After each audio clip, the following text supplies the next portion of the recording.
Amigos, muy buenas tardes, bienvenidos a Reconquista Network. Hoy viernes 18 de febrero, es viernes y el cuerpo lo sabe, viernes ahora sí, como dicen mis amigos ahí en Telegram reptilianos. En esta ocasión tenemos, como siempre, a una amigaza invitada la vez pasada que nos estuvo deleitando con su presencia, que pues a la gente le encantó, que no es sorpresa para mí, pero hace mucho tiempo ya.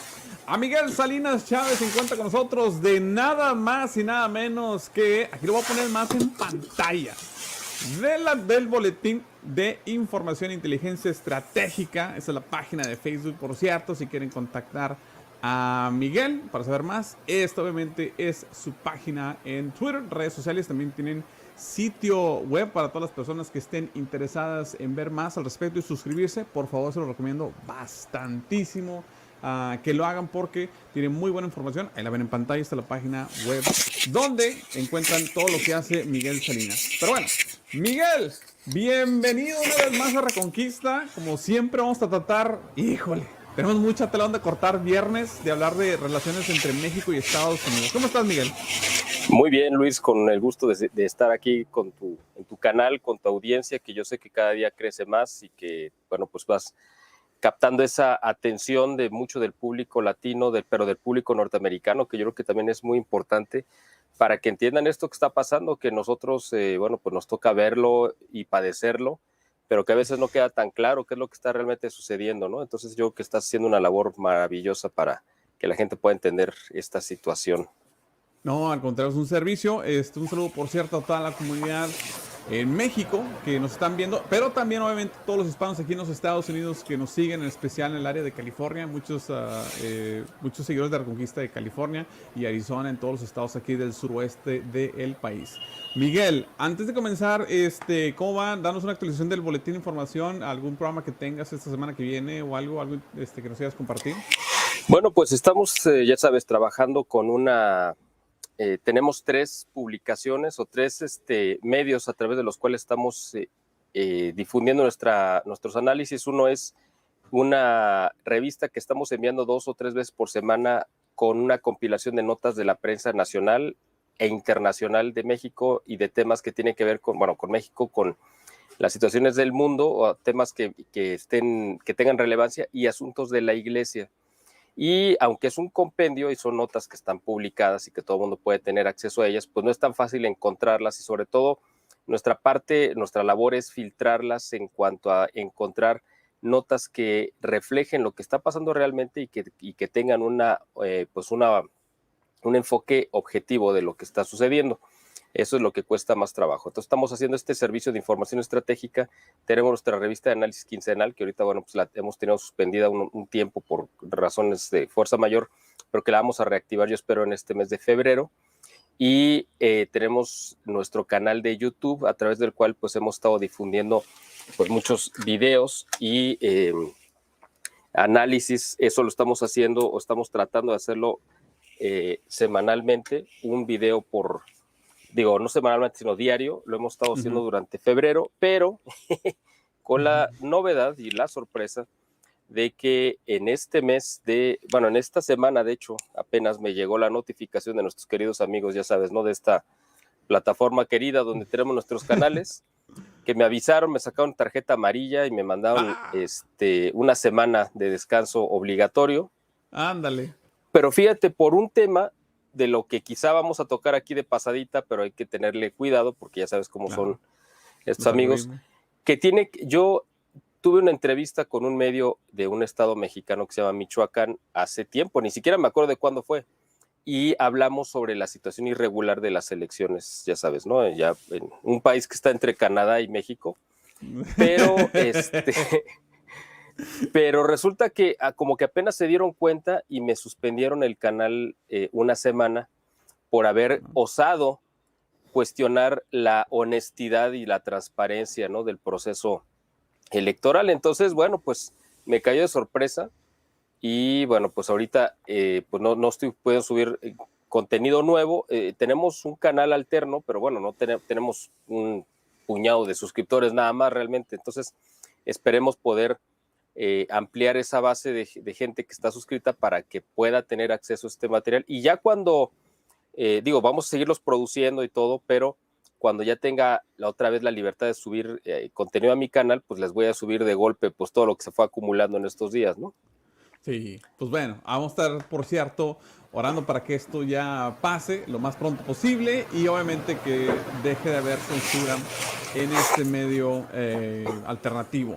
Miguel, pues vamos a empezar, por cierto, con muchos temas. Hay bastante. Esta semana, por algún motivo, el embajador Ken Salazar estuvo muy activo en la frontera con Estados Unidos, los estados fronterizos del norte. Anduvo por todos lados, pero en especial anduvo en Chihuahua, anduvo en Coahuila, anduvo en Tamaulipas, etcétera, etcétera. De hecho, aquí tengo una de las capturas, si no tengo. Ahí está. Por ejemplo, esta es una de varias, porque estuvo publicando en Twitter, en inglés y en español, sobre diversos temas, enfocándose sobre todo a la cuestión de seguridad nacional y la migración. Miguel, ¿cómo lo recibieron esto en México? ¿Cómo lo están manejando? Porque aquí en Estados Unidos estamos viendo con cierta preocupación lo que está sucediendo allá en la frontera. Bueno, ahorita la verdad es que el foco mediático esta semana en particular se ha centrado, sí, con un poco con la relación con Estados Unidos, pero principalmente pues, con los escándalos internos que tiene López Obrador. Yo te puedo decir que yo creo que fuera de la frontera y de los estados que estuvieron directamente involucrados en esta gira, pues realmente pasó desapercibido por la prensa. O sea, ha de haber sido una nota marginal la que informó que pues anduvo de gira el embajador. La realidad es que la atención mediática se centró en pues todo el escándalo que tiene que ver con el hijo de López Obrador y estas propiedades que le aparecieron o que ha usado allá, pues debe ser vecino tuyo, porque dicen que vive en un barrio muy lujoso ahí de Houston. Bueno, tú no vives en Houston, pero, pero por ahí yo creo que te asomas ahí a tu balcón de 40 metros de largo y a lo mejor por ahí lo ves. Entonces, yo creo que eso es lo que realmente ha captado la atención mediática, y yo creo que esta ha sido la peor semana del gobierno de López Obrador. Entonces, el embajador Ken Salazar ha sido una pieza importante porque López Obrador le dio un llegue, o sea, lo criticó de manera tangencial en una de sus ruedas de prensa matutinas que tiene todos los días, porque dijo que él sabía, o él creía, dijo López Obrador, que había gente en la embajada de Estados Unidos que creía que sí respetaba, dijo, debe de haber algunos que sí respetan la soberanía de México, como diciendo, la mayoría no, pero algunos sí, porque, bueno, pues todo este escándalo, López Obrador ha hecho, y lo dijo en una de las conferencias mañaneras, que venía la información pues filtrada de parte del gobierno de Estados Unidos. De eso vamos a hablar más adelante, pero era nada más como para puntualizar. Hay una situación, yo creo que de parte de Estados Unidos de mucho nerviosismo de cómo está la situación en México. Se está desbordando la violencia, los cárteles del narcotráfico tienen tomadas estas regiones prácticamente que visitó el embajador, y yo creo que él fue como a comprobar o a ver en qué estado realmente se encontraba el gobierno respecto al narcotráfico, es decir, hasta dónde termina uno y dónde empieza el otro, porque en algunas partes del país pareciera que son la misma cosa, los cárteles de narcotráfico junto con el gobierno, y eso lo vimos de manera muy palpable en las elecciones que tuvimos el pasado 8 de junio del 2021, donde se renovaron, bueno, la Cámara de Diputados, la federal, pero además algunos gobiernos estatales, y salieron los cárteles. Yo creo que eso no lo sabe el público, o no sé si lo sepa de Estados Unidos, la audiencia que tú tienes allá, que salieron los representantes, gente, ¿no?, del crimen organizado, armados, a tomar las casetas de votación, y a la gente que estaba formada, decir, no, ya váyanse a su casa porque aquí ya ganó Morena, y fueron a hacer una campaña abierta y directa en favor de los candidatos de Morena. O sea, yo que recuerde, nunca me había tocado ver algo así tan cínico, tan descarado, tan abierto, sabiendo que tienen toda la protección y que además están co-gobernando, es decir, haciendo un gobierno de 2 manos o de 4 manos con el gobierno con López Obrador y su partido. Entonces yo me imagino que el embajador, nada más con este término, fue a ver, a tocar, a tomar el pulso de cómo estaba realmente la situación, porque saben que esto está muy deteriorado, y hay muchos temas de los que espero que alcancemos a tratar, que nos van a dar una idea de cómo es esta situación. Además de que la relación se está tensando cada vez más, pues ellos ven con mucha preocupación que en México las cosas van por mal camino. Pues fíjate, ahorita que mencionas esto, aquí en Estados Unidos sí sonó esta nota mucho, bueno, varias, esta es una de ellas, Sí. donde los Estados Unidos puso un alto por un momento, al menos amenazó con poner un alto a la importación del aguacate. Ahorita que mencionas Michoacán, curiosamente, saludo a toda la gente ahí de Tierra Caliente. Para la gente que nos está viendo, por cierto, fuera de los Estados Unidos o de México, el aguacate, que es lo que ven ahí no sé cómo lo digan en otros países, sé que tiene otros nombres, es un producto que se consume demasiado, o sea, es característica mexicana, pero aquí por la influencia mexicana que ha habido a lo largo de las décadas, ahora ha cruzado esas barreras culturales. Es un producto que se consume exageradamente, o sea, bastante aquí en los Estados Unidos. No solo está limitado como ciertos productos, como los dulces mexicanos, que ya hasta eso está cambiando, por cierto, a la comunidad hispana. El aguacate no. Es uno de los que impacta a todo el consumidor americano en promedio. El condimento, ahorita que me acordé del aguacate, Miguel, no sé si sabías esto, pero el condimento más popular en los Estados Unidos no es la salsa ketchup o la catsup, como le quieren decir, es la salsa picante mexicana, curiosamente. Y por los mismos gringos, o sea, a ese grado está esta unión, por así decirlo, esta relación entre ambos países y culturas. Bueno, cuando amenazan, o estaba saliendo esta nota, de que iban a poner un alto a la importación, no sé cómo se tornó en México, pero aquí sí causó un poquito de consternación, Miguel. Bueno, claro, esto es un impacto tremendo que tiene para la economía nacional y especial y particularmente para Michoacán. Aquí la realidad es que más allá, bueno, tú sabes que el pretexto, para ponerle un contexto a esto que está sucediendo, dentro de los acuerdos que se han firmado del TEMEC y para poder exportar el aguacate, porque desde bueno, no me acuerdo si el año exacto, pero como desde 1917, 18, o sea, estamos hablando de más de un siglo, se había prohibido la exportación de aguacate a Estados Unidos porque se supone que contenía una cierta larva de ciertos, pues, de estos parásitos, ¿no? Que se cuelgan en la fruta, que podía arruinar los cultivos allá. Bueno, real o falso, no sé, pero el asunto es que estuvo cerrada la exportación de aguacate pues durante décadas.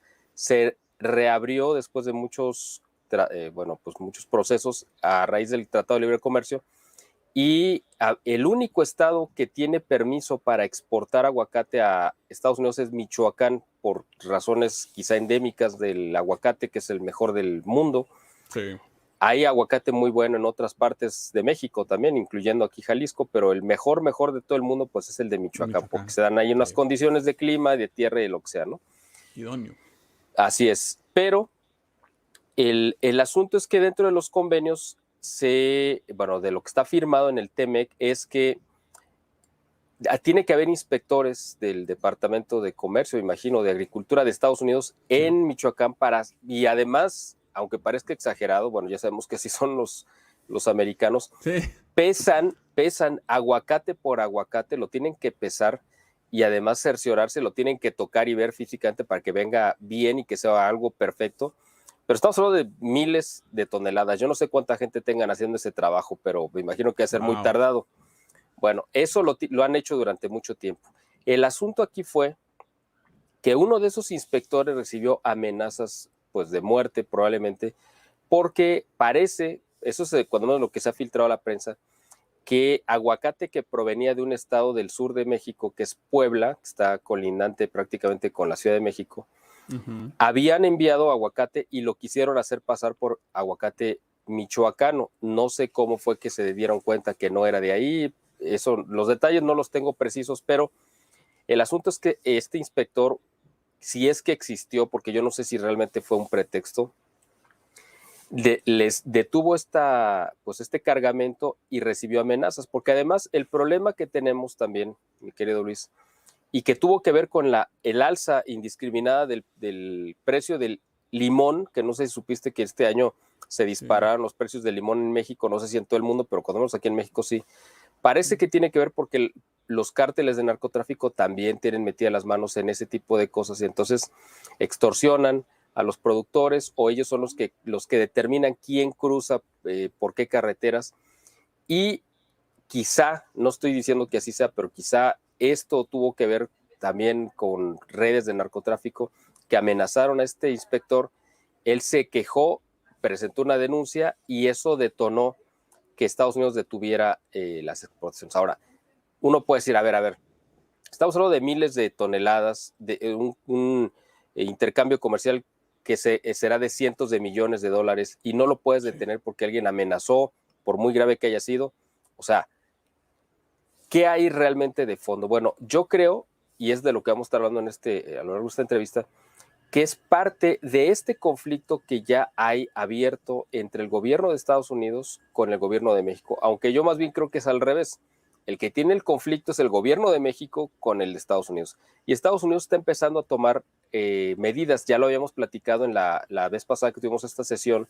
Sí. Estuvimos hablando de que el gobierno de Estados Unidos, o sea, el gobierno, me refiero a Biden, ha estado recibiendo mucha presión de muchos actores políticos y organismos que componen el Estado norteamericano, que no necesariamente reflejan el punto de vista quizá de Biden en particular, pero que no los puede ignorar y le están metiendo presión para que actúe ya directamente en México y ponga un orden porque esto está saliéndose de control. Entonces yo creo que uno de los mecanismos de presión fue este pretexto del aguacate. Es parte de este mecanismo de presión.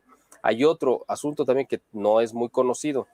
Por ahora, el gobierno de Estados Unidos determinó que ninguna embarcación proveniente de México puede ni desembarcar ni puede ser proveída de combustible ni nada en las costas norteamericanas. Esto a raíz de supuestamente una pesca indiscriminada y que no se estaba protegiendo a la vaquita marina. Me parece que es el mismo pretexto, o sea, está bien, hay que cuidar las vaquitas marinas, pero me parece que la reacción está sobrada respecto al problema. Yo creo que es simplemente una forma de mostrar de parte del gobierno de Estados Unidos que está reprobando las acciones de México y México no puede bajo ninguna circunstancia ponerse a pelear con Estados Unidos, porque no hay forma de hacerlo, o sea, evidentemente de ninguna, ni económica, ni política, ni mucho menos militar, o sea, por supuesto que no.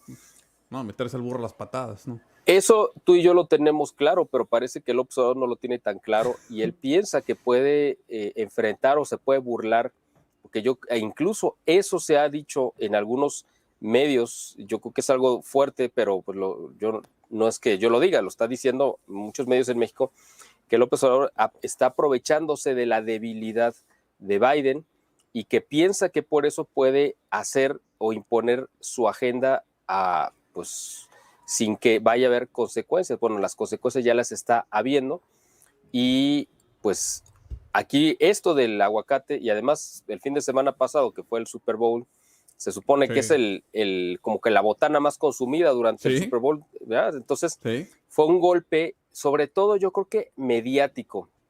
Obviamente el aguacate que se detuvo no es el que iba a ir a terminar en las mesas de los norteamericanos para el Super Bowl, o sea, eso ya estaba del otro lado de la frontera. Esto fue un golpe más bien como mediático y te voy a dar un dato importante para dimensionar, para que la gente tenga una idea de qué significa esto para México. Para los productores de Michoacán, cada día que el aguacate ha estado parado ahí, ha representado una pérdida de $20 millones por día. Wow. Estábamos hablando hace unos días que ya llevaban 5 días detenidas o sea, estamos hablando ya de un daño patrimonial de $100 millones para que veamos, o sea, que no estamos hablando de cualquier cosa, no son, o sea, es una cantidad de dinero grandísima y gran parte de la economía del estado de Michoacán pues se sostiene de esta exportación y eso es un golpe directo, porque además hay que considerar que el gobernador de Michoacán es el gobernador del partido de López Obrador. Entonces es una señal yo creo que del gobierno de Estados Unidos para decirle, mira, estamos tomando cartas en el asunto para que, pues estas anomalías que están sucediendo en México, pues no continúen, ¿no? Bueno, esto es el tema sobre lo del aguacate, pero es que hay muchísimo que comentar. Adelante, Luis. Fíjate, ahorita que mencionas esto, Miguel, no se me hace descabellada tu lectura, de hecho se me hace muy congruente porque esta semana el senador, hablando de Texas, Ted Cruz, senador tejano, sí, curiosamente del área de Houston, abogado, ustedes ya conocen, ex candidato presidencial, etcétera, etcétera. Bueno, Ted Cruz mandó testificar a gente de la administración de Biden en el Congreso. De hecho, aquí tenemos algo publicado. Sí. Y directamente criticó al presidente López Obrador porque, y de hecho lo está señalando como el responsable de la erosión de la ley, de las instituciones legales en México.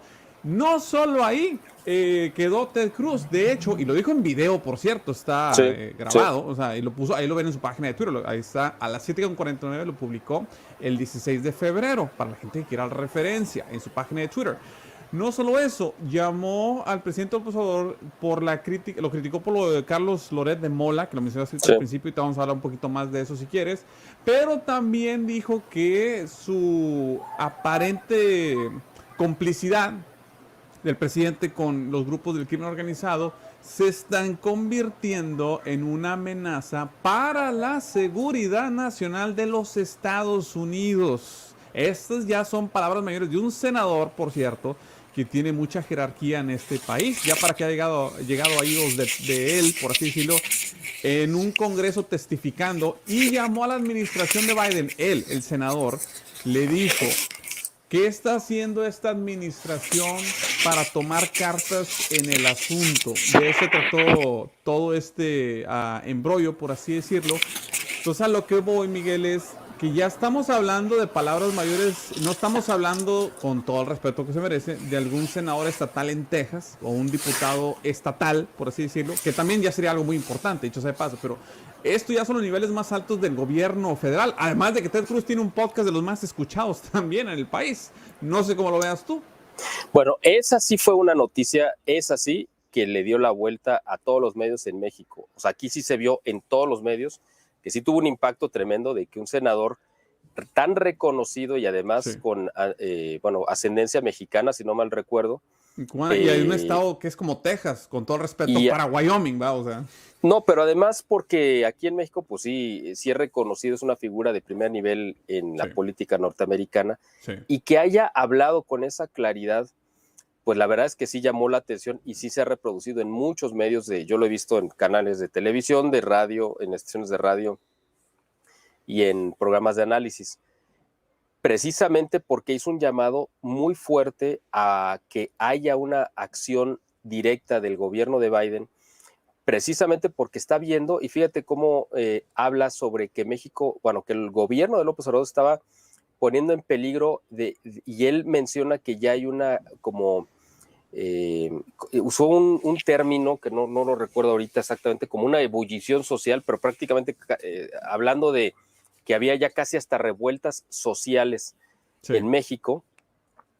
Y si de por sí esta semana para López Obrador, y qué bueno que escogiste pues hoy para poder hacer, porque te digo que esta va a ser una semana que va a trascender, yo creo que a la historia, porque ha sido la peor que ha tenido el gobierno de López Obrador en cuanto a la cantidad de problemas que se le juntaron, uno de ellos precisamente esta declaración, pero que apuntó muy, muy correctamente a este clima de descomposición social que se está dando en México, y que el culpable y responsable es López Obrador, y que el senador Ted Cruz esté exigiendo una acción definitiva, una acción contundente de parte del gobierno de Estados Unidos, que yo creo, y ahorita lo vamos a ir mencionando, que ya ha estado tomando medidas. Una de ellas pues es esta del aguacate, otra es la de los pesqueros que no pueden habituallarse, no pueden tomar combustible ni dejar cargamento en las costas de Estados Unidos, pero ha habido otros y van a venir más, por supuesto, ¿no?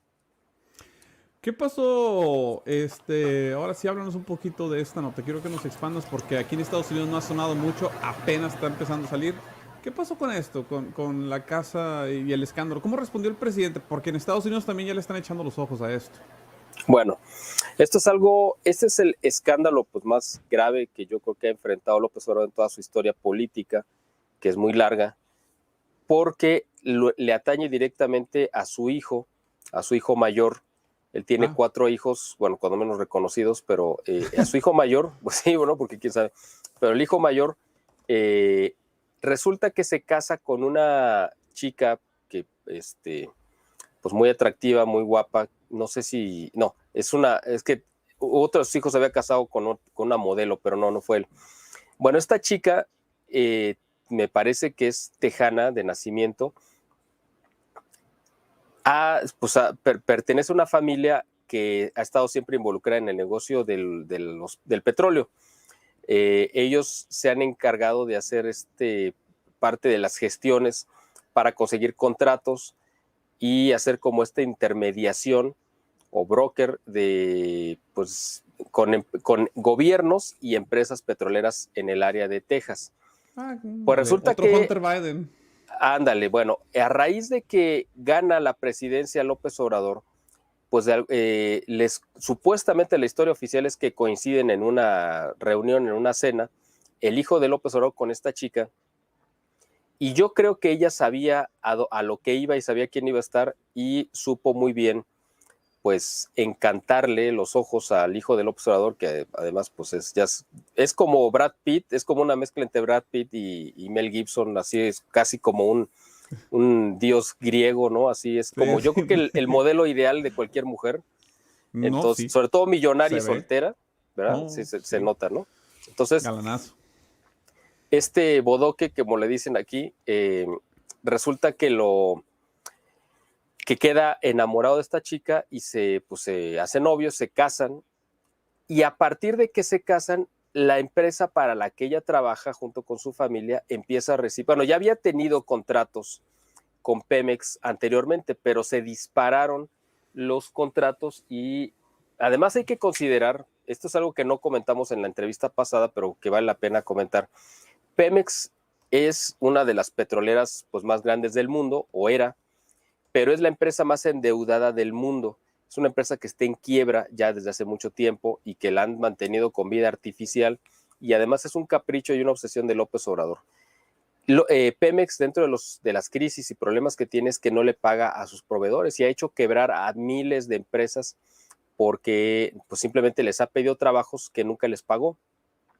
Curiosamente, esta empresa, que se llama Baker Hughes, sí, no solamente le ha dado, bueno, tú sabrás perfectamente cómo se pronuncia, lo que pasa es que aquí todo el mundo lo pronuncia como Dios le da a entender, entonces tú nos vas a marcar cómo se debe pronunciar el nombre, pero el asunto es que esta empresa, que es muy conocida ahí en Texas, ha recibido contratos millonarios, empezando por un contrato que tiene vigente por más o menos $184 millones, y además ha tenido extensiones de contrato por más de $300 millones. Estamos hablando de una cantidad increíble de dinero en 3 años que ha recibido esta empresa gracias a la relación del hijo de López Obrador con esta chica que trabaja para ellos. Y como parte de las concesiones o de los convenios que parece que firmaron, es que el que fue el presidente de la compañía, de apellido, bueno, no me acuerdo cómo se llamaba este hombre, les presta una casa que era de él, que está ahí en Texas, en Houston, en esta área residencial, que tiene una alberca de 24 metros de largo, así en la entrada. Wow. Así que si tú entras a la casa y no te fijas bien, pues acabas con el carro adentro de la alberca, ¿no? Sí. Porque es lo que te recibe. Entonces, esta casa, yo no sé si decirle mansión, porque en esa área donde está, pues parece que es una casa más o menos, por supuesto de alto perfil, pero no es así una mansión estilo como la tendría un petrolero realmente. Un Rockefeller, Houston, ¿no? Sí. Ándale, no. Es una casa que se supone que está valuada en $1 millón, que bueno, pues no es cualquier cosa, por supuesto, ¿no? A lo mejor para el estándar de esa zona, pues es algo muy normal, pero al final de cuentas a lo que voy es que una de las banderas con las que siempre navegó López Obrador a lo largo de toda su historia política es el de la austeridad, y que él era un hombre que no le interesaba el dinero y que vivía de una manera muy austera, muy sencilla, y que así había educado a sus hijos. Haz de cuenta, igualito, el que andaba en su bolchito, ¿no? En su Volkswagen. Claro, porque ya había hecho todo el negocio traficando pues marihuana, ¿no? Entonces, ¿verdad? Bueno, pero es tema aparte. El asunto es que López Obrador siempre fue su bandera el de la austeridad, y así era, y de hecho metió al gobierno en un programa que se llama Austeridad Republicana, que es el pretexto para recortar recursos a todas las instituciones y organismos, porque obviamente como ellos son incapaces de producir riqueza, tienen que recortar de lo que ya estaba generado y de ahí por repartirlo para sus programas y proyectos electorales. Entonces, con ese pretexto de la austeridad republicana, pues todo el mundo, y él ha hecho una defensa de que todo el mundo tiene que vivir en la pobreza, ¿no? Y en la completa casi indigencia. Entonces de repente brinca el asunto de que su hijo, que además no es el primer caso, ya se le había venido reportando desde hace 3 años que se estaba dando una vida de jeque árabe porque le habían tomado fotos en resorts en Europa, viajando en aviones privados, o sea, llevando una vida total y absolutamente opuesta a lo que dice su papá. ¿Ramón? José Ramón, así es. Y este fue como la gota que derramó el vaso porque de repente lo captan viviendo en esta casa en Houston y cuando ellos se dan cuenta, él y su esposa, Caroline Adams, que ya fueron ubicados por la prensa, entonces deciden mudarse de casa a otra que esa sí es de ellos y que la mandaron construir y la levantaron en tiempo récord, fue en 2 o 3 meses que levantaron otra casa que aunque no es de $1 millón, pero vale como $800,000, o sea, no está tan lejana, ¿no? O sea, más o menos también está del perfil. Pero además canal, así es, ¿no? Además esa casa, pues sí la pagaron ellos. Entonces, eso es un escándalo porque cuando le muestran este reportaje que lo hizo Carlos Loret de Mola a través de un medio que se llama Latinus hace 3 semanas, López Obrador se quedó pues de una pieza porque no supo cómo responder y yo creo que ni siquiera se lo esperaba. Quedó tan evidenciado que eso provocó un ataque de ira de parte de López Obrador que ha estado incontenible durante 3 semanas, a tal punto que en aras de cambiar el foco de la atención mediática de este tema, se inventó el asunto de pausar las relaciones con España. Es decir, ¡ándale! Fue simplemente un pretexto con la idea de que todo el mundo se pusiera a hablar de eso en lugar de que volvieran la vista a este asunto escandaloso. Imagínate a qué grado de locura para la gente que nos está viendo en Estados Unidos y que no tenga una idea realmente de cómo está este hombre de la cabeza, pues la materia gris, la única materia gris que él tiene en la cabeza, pues es esa que le alcanzan a ver, que es la del cabello, ¿no? Porque no tiene otra. Entonces, él actúa en base a impulsos totalmente primitivos, sin medir las consecuencias de sus actos ni de sus palabras, y por eso se ha metido en un problema todavía mayor respecto a este escándalo.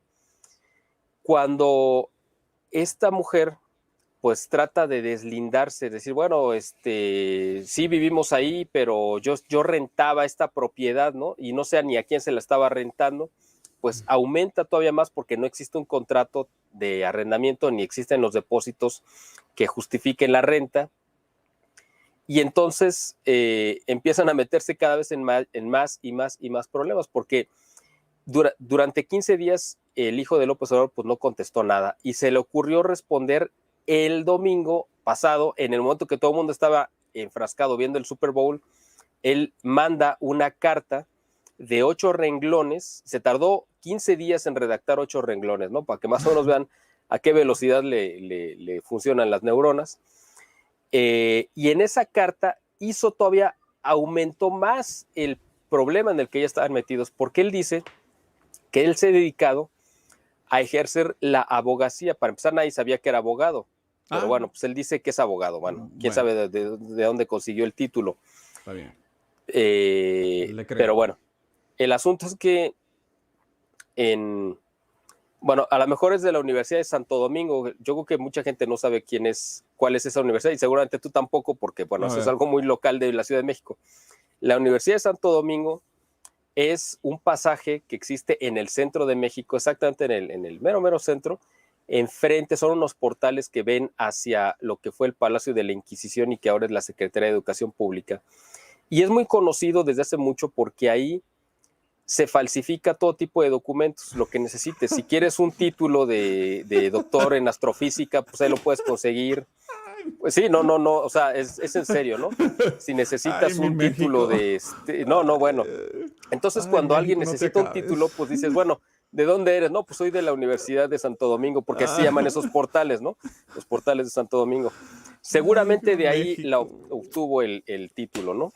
Bueno, entonces el asunto es que él dice que es abogado y que fue a ejercer la abogacía a Texas, dándole asesoría a una empresa inmobiliaria que desarrolla complejos turísticos de lujo. Bueno, entonces uno dice, para empezar, a ver, quiero saber cómo es que una empresa de Texas que desarrolla, que tiene desarrollos inmobiliarios de lujo, de turismo, va a contratar un tipo que apenas acaba de llegar a vivir a Texas y que no tiene la más remota idea ni de las leyes, ni de cómo se maneja. O sea, simplemente es tan absurdo la explicación que dio, que se metió en más problemas, porque para empezar, tienes que darte de alta en la barra de abogados, ¿no? Del estado de Texas. Sí, acá bueno, es estatal. Sí. Para que puedas ejercer tu profesión, pero además, para que un extranjero pueda ejercer la abogacía en Texas, necesitas justificar que tienes, si no tienes títulos de alguna universidad norteamericana, tienes que comprobar que tienes algún grado de maestría, cuando menos, para poder ejercer y además pasar un examen, pues elemental, y yo me imagino que hasta de inglés mínimo. Es decir, este tipo se le ocurrió sacar un pretexto que lo va a meter en más problemas porque le va a costar la deportación, porque él está diciendo que está ejerciendo de manera ilegal una profesión que además no está ejerciendo, pero como ya lo declaró públicamente, pues ahora va a tener que hacerse responsable de lo que dijo y seguramente lo van a acabar deportando de Estados Unidos. O sea, imagínate el grado de tontería al que han llegado. Bueno, pero resulta que esta empresa, porque además hay una empresa que dice, sí, aquí lo tenemos contratado. Bueno, crearon un sitio web para justificar. ¿Y sabes cuándo lo crearon ese sitio web de esta empresa? No, pues ya, ¿qué sé? ¿Hace un año? Un día antes de que saliera la carta. O sea, el sábado en la noche, el sábado crean el sitio web para poder incluir en el directorio. No, bueno, es que de veras, uno dice, bueno, por eso estamos en el tercer mundo, ¿no? Con este tipo de cosas, de verdad es una cosa increíble. Entonces, resulta que esta empresa es de los hijos de uno de los asesores más cercanos de López Obrador, que tiene contratos vigentes en México. Entonces, aquí hay un problema de conflicto de intereses, no solamente en la parte de la empresa de Texas, sino ahora por tratar de justificar eso, se meten en otro embrollo en México, porque aquí sí está comprobado que hay un gravísimo conflicto de interés. Ahora, lo interesante allá es que un accionista, a nombre de un grupo de accionistas, le mandó una carta a la directiva de Baker Hughes para exigirle que les aclarara si realmente había un conflicto de interés o se habían beneficiado como empresa por la relación de Caroline Adams con el hijo de López Obrador, y si eso había beneficiado a la empresa para obtener contratos de Pemex. Como esto es así, y esto obviamente va a ser así, y el gobierno de Estados Unidos lo va a investigar, porque ahí sí hay un acto ilegal, ¿no? Que es muy penado. Entonces ya se metieron en un problema que les va a causar un gran dolor de cabeza. Ahora, este asunto precisamente, y es también parte de lo que necesitamos comentar en esta ocasión, esta información, mucha de ella, que, bueno, oficialmente quien la obtuvo es una investigación que realiza un grupo que se llama Mexicanos contra la Corrupción y la Impunidad, que es una ONG dedicada precisamente a buscar y a rastrear actos ilegales del gobierno, y no es actual, sino lo han venido haciendo desde, me parece que desde el gobierno de Fox, Calderón, Peña Nieto, y les han dado unas exhibidas buenísimas. López Obrador tomó mucha de la información que ellos hacían pública para usarlo como bandera contra esos gobiernos, pero ahora resulta que cuando le evidencian a él ahora dice que esto es inaceptable y que no se puede tolerar. Ahora, aquí hay un asunto. El Departamento de Estado norteamericano, como lo comentamos en la sesión pasada, financia, como tú lo sabes muy bien, a muchos grupos en todo el mundo que defienden las causas de la democracia, la libertad de expresión, o sea, de prensa, los derechos civiles y una serie de cosas, son derechos humanos. Bueno, pues dentro de los beneficiarios de los fondos del Departamento de Estado para estas causas está Mexicanos contra la Corrupción y la Impunidad. Y les han dado pues varios millones de dólares, no sé cuántos, pero bueno, pero pues ellos justifican lo que están haciendo, o sea, tampoco es que se lo den gratis. Claro. Parece ser que, bueno, no, sin quitarle mérito a los Mexicanos contra la Corrupción y la Impunidad, esta información es tan delicada y además que no es pública, que necesariamente tuvo que venir del gobierno de Estados Unidos. Entonces, todo parece y apunta a que fue una filtración probablemente de la CIA y del Departamento de Estado de Estados Unidos, quienes le filtraron la información de quién era el dueño de la casa y los conflictos que había de Baker Hughes, etcétera, etcétera. Ellos amplían o lo convierten en una investigación periodística y hacen el trabajo de campo de ir y tomarle fotos a la casa, etcétera. Sí. Y lo publican o lo hacen público a través de este medio que se llama Latinus. Entonces viene toda esta confusión. Wow. El mismo López Obrador esta semana lo dijo. Se le fue, o sea, lo dijo abiertamente en una de sus conferencias y después trataron de cambiar el tema. Dijo, no, es que detrás de esta filtración está la CIA y el Departamento de Estado. Entonces dice, hay un golpe de Estado blando en camino, en proceso aquí en México. Eso es un asunto que lo ha estado comentando varios de los aplaudidores de López Obrador y de los defensores de su partido, ya desde hace tiempo, que hay un golpe de Estado blando, que este es un término que se acuñó en 1993, para decir que no necesariamente se ocupaban armas para derrocar regímenes o gobiernos. Se podía generar a través de la presión económica, social, política y armar un entorno que fuera propicio para que un gobierno cayera. Entonces, nosotros no vamos a ver una intervención quizá como fue en 1989 en Panamá, donde entró el gobierno directamente a tomar y a detener al presidente de Panamá, ¿no? A Manuel Noriega.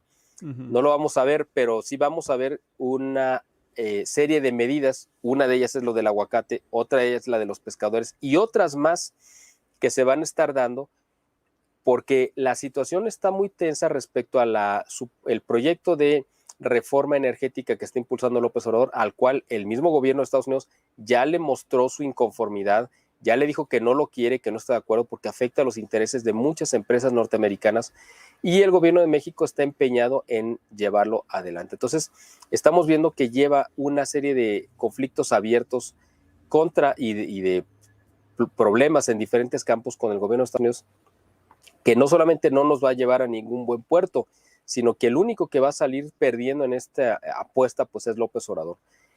Se hizo público también, o bueno, se ha filtrado a la prensa que están ahorita cuando menos 4 miembros del gabinete de López Obrador están siendo investigados por la DEA y por la CIA por asuntos que los relacionan con el narcotráfico. Bueno, yo no creo que esté López Obrador ahí incluido en esa lista, pero ellos saben que él tiene lazos muy profundos, específicamente con el cártel de Sinaloa. Ahora, hay algo muy importante también que mencionar que se dio esta semana, que ha sido explosiva. Se aprobó bueno, no sé si fue esta semana o fue en este mes de febrero, pero creo que no tiene más de un mes, que Biden firmó una orden, ¿cómo le llaman? Orden presidencial, una orden ejecutiva en la cual se reconoce como grupos terroristas a unos cárteles de México, específicamente de Guerrero. Uno de ellos son los Rojos y otros son los Guerreros Unidos. Ahora, ¿qué tiene que ver esto? Bueno, es un mensaje directo contra López Obrador. ¿Por qué? Porque los Rojos es este grupo criminal asentado en esta zona de la capital del estado de Guerrero,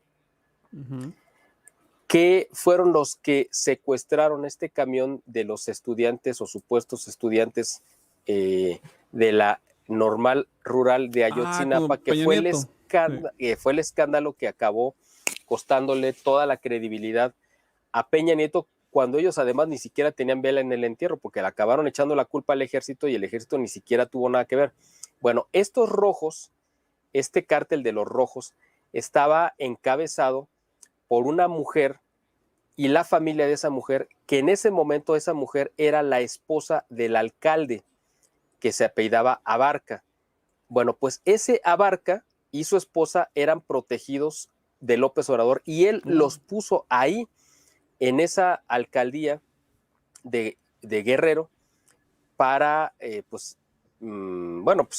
los impuso como candidatos en el proceso interno por ahí del 2015 y después ellos eran la cabeza de este grupo de narcotraficantes que se pelearon con este otro grupo que son los Guerreros Unidos, y el gobierno de Estados Unidos, al declararlos a ambos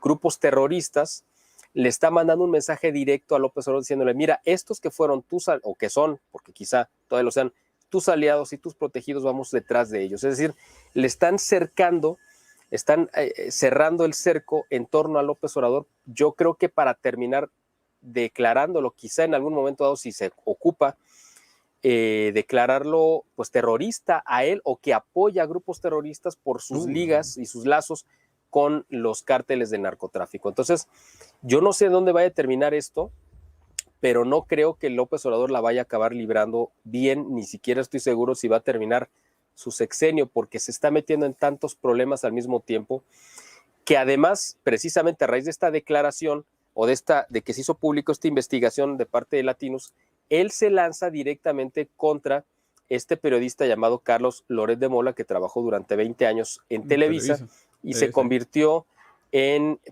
uno de los periodistas más influyentes, y que además pues siempre fue un opositor declarado de López Obrador, y ahora pues con mucho más razón lo es. Y López Obrador se lanza contra él exigiendo y además revelando, para empezar, información falsa, pero revelando los supuestos ingresos que ha tenido durante un año Carlos Loret de Mola.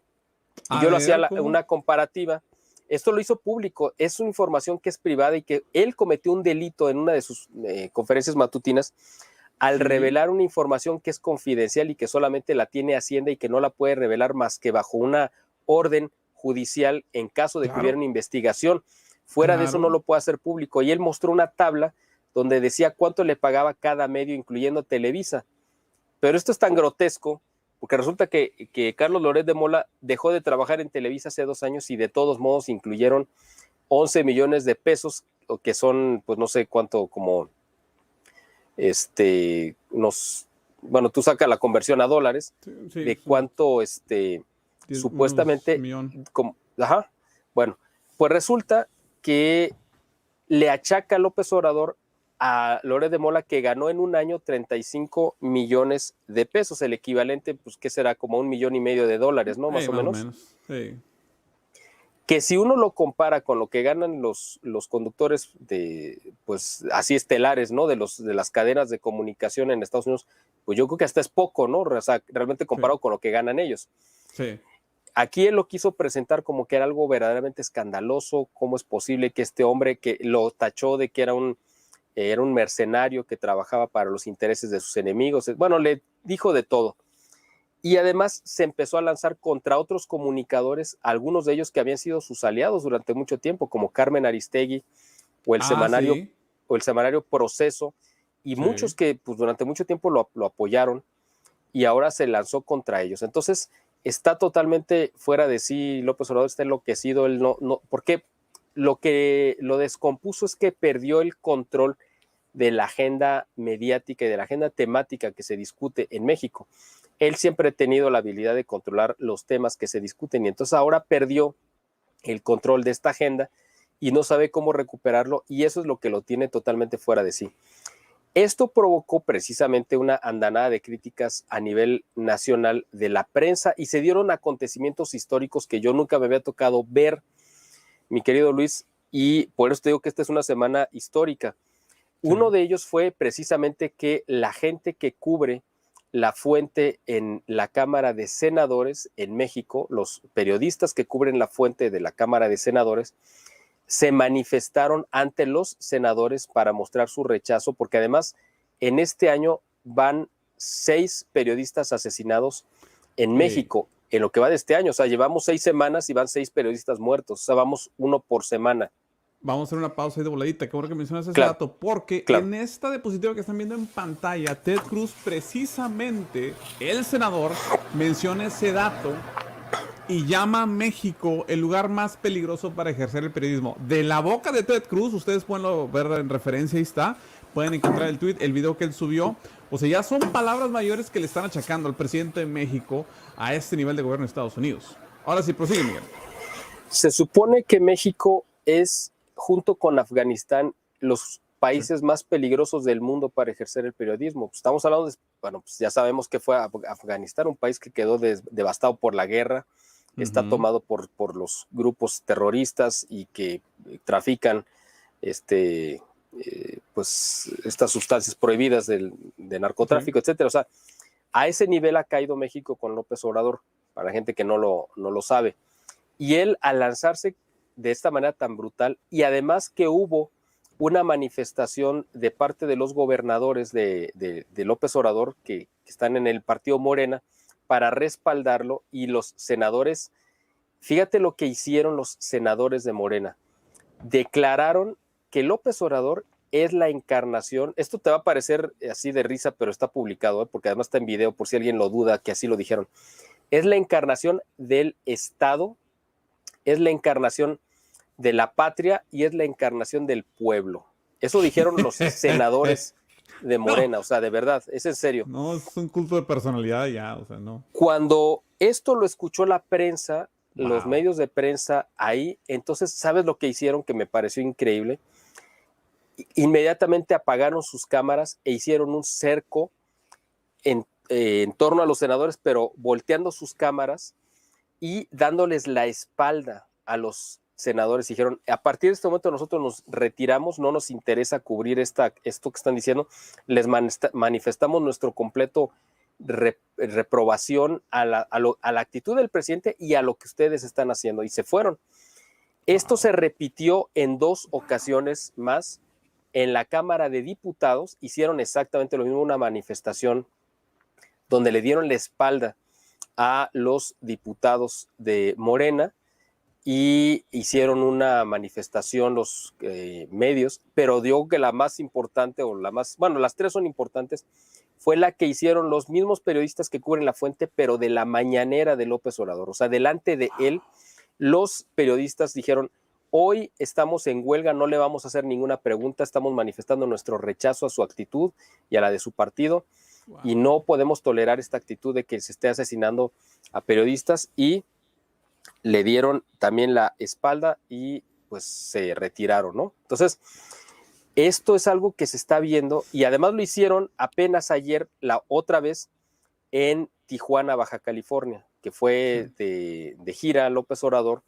Lo recibieron, para empezar y disculpa que diga esta palabra aquí en tu programa, pero lo recibieron a mentadas ahí en el aeropuerto, y se tuvo que ir de emergencia, a refugiar a la zona militar, y cuando salió de ahí, otra vez lo volvieron a increpar, golpearon su camioneta, y en la rueda de prensa que tuvo ahí dentro de las instalaciones de la zona militar, es donde los mismos periodistas le volvieron a manifestar su repudio y su rechazo a su actitud beligerante contra el gremio. Y bueno, la verdad es que se le ha salido completamente de control el asunto, y el hecho de que Ted Cruz tomara mira, estamos hablando de que Estados Unidos tiene un pie metido en Ucrania para provocar una guerra que ni Rusia ni Ucrania quieren, y hay un sinfín de temas y asuntos, me imagino, más importantes que tratar, como para que el senador Ted Cruz utilice su peso y su influencia para decir, ahorita uno de los problemas más graves que tenemos como gobierno en Estados Unidos y de interés nacional es lo que está pasando en México. Pues imagínate para qué nivel de gravedad están viendo las cosas, o él cuando menos, que dice, esto no podemos dejar que continúe porque va a acabar diluyendo la sociedad en México, y eso va a acabar provocándonos un problema gravísimo, más de lo que ya tenemos, o uno más acá en Estados Unidos, ¿no? Yo no sé realmente, y fíjate, hay un dato muy interesante que también, si me permites, Luis, quisiera comentarte, porque uno dice, bueno, ¿por qué esta beligerancia que tiene ahora López Obrador contra los demócratas, cuando se supone que eran sus aliados, ¿no? Ideológicamente e históricamente, tú lo sabes, ya lo hemos comentado, en el 2006, cuando López Obrador argumentó que, cuando perdió la elección ante Felipe Calderón, y él argumentó que le hicieron un fraude electoral, él le pidió, fíjate, esto es un dato muy interesante, a el Partido Demócrata que se manifestara en apoyo a él y para desconocer los resultados. Pero fíjate la locura de López Obrador. O sea, le pidió a los demócratas que ellos como partido desconocían el resultado de la elección en México. Y obviamente el Partido Demócrata, que pues ya sabemos que hay muchos radicales y locos, pero no al extremo de tomar esta causa perdida. Y ellos pues dijeron, bueno, aquí el asunto es que no podemos romper con el que va a ser el siguiente gobierno porque va a ser un problema muy grave. Entonces lo mandaron por un tubo y bueno, o sea, no le hicieron caso.